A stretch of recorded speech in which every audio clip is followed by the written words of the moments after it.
Hello, guys. I'm Shane Davis, 20-year comic book veteran. I'm here with another beautiful, lovely. Sometimes she will make me a sandwich, Yanzi. Hello. And today is the day we're here to talk about the mainstream comic book creators and what happens to them once they figure out they are no longer the shit. So here we go.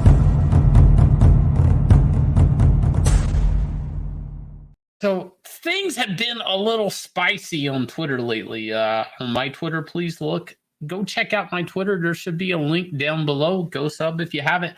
But people are kind of coming out the woodwork, a little bit swinging out the gate. A lot of people, I got notifications, and these notifications are people crying. SJWs, they're salty. They're salty like a block of salt that cattle lick. I don't know what to say. They're just so salty. So what we got, Yanzi? We have this guy here, Ian Jeffrey, whom nobody knows who he is, by the way. He says, Yeah. poor little Shany Poo has to make videos to make money now, cause all the work dried up when he showed his true colors. Has-beens gonna has-beens. Now, I want to just use this moment to quickly say something, though. I noticed that when all these people attack us on our videos, for some reason, they totally omit my presence. Like, they'll say Shane's video, and they'll never say, oh, Shane and his wife's videos. So I like to say, you know what? Hey, SJWs, when you erase a woman of color, you are actually performing an act of hate. So just so you guys know. Ow, didn't think of it that way. Look, everybody, Yanzi Lin is a Tom King killer. I can't help it. People are afraid of her. So anyways, poor little Shany Poo. Okay, first, that's kind of cute. Like what you did there. I want to talk about this for a second. The work dried up. Actually, the work didn't dry up. I was still working on Metal Men at DC Comics, and I was like, I can't stand how the comic industry's working. I worked on 3 issues. 3 issues were done on Metal Men before it went into solicitations, and I was already told by DC Comics, Dan Didio, that they had already thrown my comic up to the TV people in Warner Brothers, and right then and there, I knew I was a victim of research and development, and I didn't even know. I thought I was just going to make a 12-issue monthly comic series, but no, comics aren't running the way they were, and I wasn't really wanting to be part of a research and development for Hollywood. I wanted to make comics.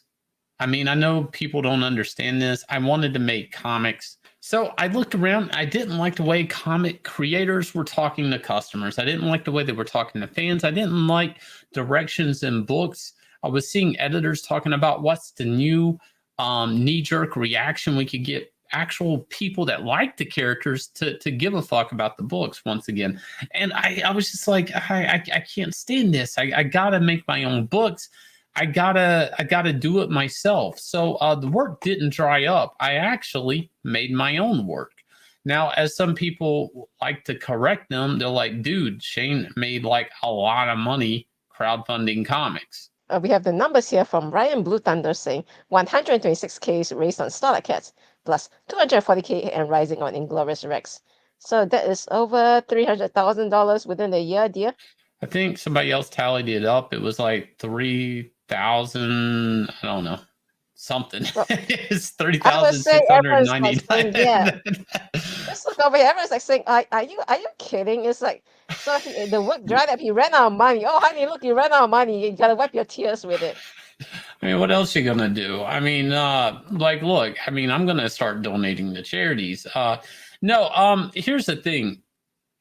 Like, I decided to make my own. If I'm gonna make a comic, and why polish brass on the Titanic? And that's what working for Marvel and DC Comics is right now. I mean, the comic book industry is sinking. They're bought out by corporations that really are not gonna do a cash injection into the comic development arena. They're not gonna refurbish these properties the way they should. They're gonna do virtue signal hires, they're going to do diversity hires, and they think that's enough. And those are probably cheap rates, to be honest. They're not paying for meritocracy anymore. You know, they're not paying like Frank Quietly to draw an awesome comic. They're hiring people based on their skin colors and sexual orientation, right. Which I always thought was you're not actually supposed to discriminate against people when you're hiring, but all right, sure.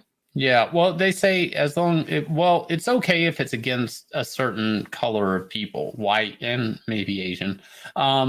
depending on who's Oh, doing the stats there.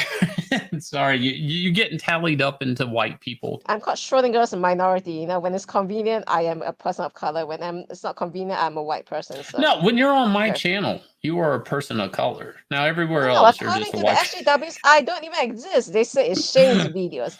Hello, who is that Yeah. talking head down there? No, well, it's a talking head. You know, is it Asian head? It is an Asian head. Everybody get a look. She's Asian. Clearly Asian. Yep. That's me. That's my Ada Wong cosplay, by the way. You know, no cultural appropriation. So guess what?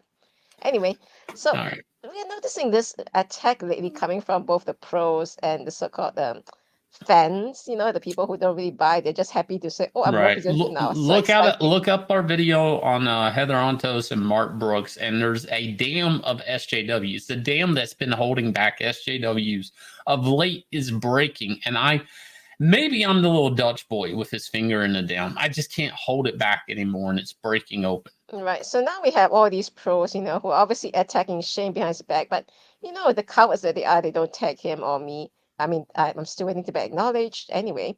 So here we have our good pal Ron Mars, which is a damn shame. And I want to call it out because my favorite Green Lantern is Kyle Rayner, and to Mm. see Ron Mars just go down this path of virtue signaling and all that stuff is like, Mm. yeah, that is tragic. So anyway, they are making fun and say, you know, oh, if you make more videos than comics, you're not really into comics. Honey, you want to explain to people why we do YouTube? I do YouTube because when you work for mainstream comics, they do not want you as a creator to interact with your fans unless they benefit from it. And then, even then, when I would do like interviews from Newsarama or Bleeding Cool or something else, whenever that interview would come out, I would notice there would be key lines pulled out of my interview. Why? Because it went through the DC editorial system. And sometimes they would even say things in my interview I never even said. There was this thing where basically the corporation had their hand up your butt like a sock puppet, and that's what they wanted. And you were scorned if you really ever talked on social media. Now, somehow all the SJW writers have gotten, they're impervious to this rule. So really, artists are to be seen and not heard. And now that I'm free, now that I'm running around the yard, I like it. I like going on YouTube. I like interacting with my fans. I'm on first name basis with some fans. I know what they do for work. Like, I like meeting people, especially if you back my book. Please go check out one of my live streams. Give me a shout out. Let me know your backer number. I'll call you out on my book. I like interacting with people. We have a fun time on YouTube. I don't have an evil corporation or editor wagging their finger at me on what I can't do. For God's sakes, I even did Sumo Shane. But anyways, I digress. I'm not above chumming it up with the people that back my book. That's why I like YouTube. Whereas like a lot of comic book creators, they think when they make their presence known, you're supposed to be standing in the line and with a Sharpie ready to sign their books. And that's a real thing that's happening right here with Ron Marz, where he's taking he's taking jabs at people, you know, that say those who can do, those who can't ask you to like and subscribe. Actually, I ask you to like and subscribe every video. I want you to know and have notifications. I want you to understand what I'm doing and what I'm going to do next and where I'm at on the progress of my book. I want to reach out to you and tell you why you should be buying my book. I don't have a company, Ron. I don't have a company selling my wares anymore. I have to sell me. I have to get out there and let people know this is my book. This is why you should buy it. And if you don't like it, you have a direct line to tell me why you don't like it. If it's late, whatever, I'm going to tell you about the progress of it, and I'm going to sell you another. That's what I'm going to do. I have you. There's two things in comics, and a lot of people knew this. Dan Didio's one of them that knew it. Is you either sell yourself or you sell your book. Ron doesn't do either. Okay, let's talk a little bit about his campaign here. Remember this platform called Zoop, guys? Well, Yes, Ron Marz and a whole bunch of other creators were invited, you know, to run their books on the platform. And after 30 days, you had, by the way, these are names that people who read comics in the 90s and early 2000s would recognize, you know, Ron Marz, Andy Lanning, and Rick Leonardi. These are household names from the era.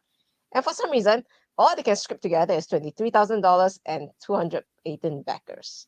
And this is going to bring up a point. What was it all for? You know, I was talking about this on Twitter, and the Umbrella guy he responded to this after I was talking about it. He goes, with all that mainstream cred, he can only get 218 backers. He brought up a good point. Tug brings up a really good point here. What was it all for?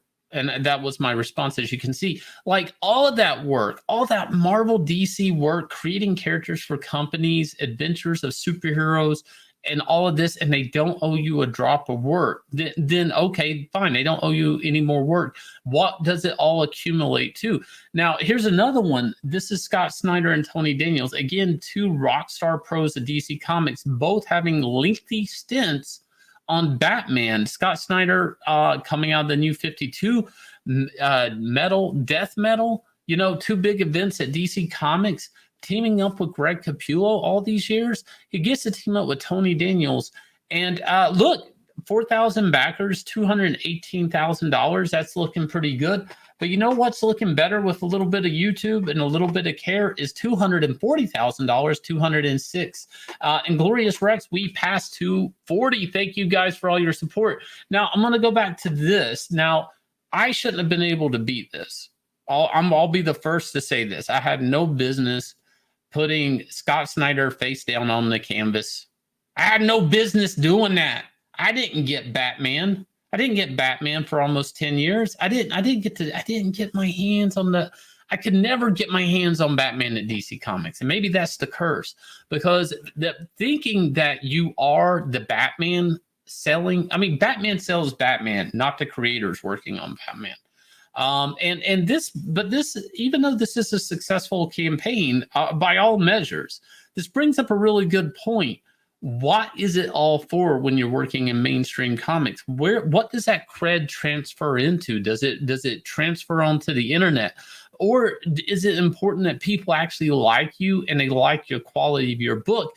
And even if you're sitting around making the best book in the world, if nobody hears about it, if nobody sees it, does it matter? I guess that's what YouTube is for, right? We can talk to our friends and our fans, you know, interact with people for a change. We're not going to be snooty and sit up on the pedestal and say, now come to my booth and I shall sign your book for you. And bringing up Ron Marz one more time, I am going to say, please like, subscribe, ring the bell for notifications, Ron. You know, Ron, please subscribe to my channel. Please let me know. And Inglorious Rex, again, like I said before, thank you guys for the support. This holiday season, we did get to cross $240,000. Could this campaign, is it possible that my second crowdfunding comic crosses $250,000? This all happened in like less than 3 months, guys. Anything's possible. Could Inglorious Rex hit $250,000? It's up to you. I'll leave you guys with a trailer. You let me know what you think in the comments below.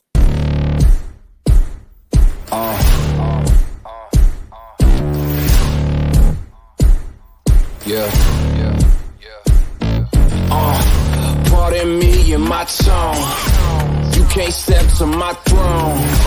They ain't working like me. I did this on my own.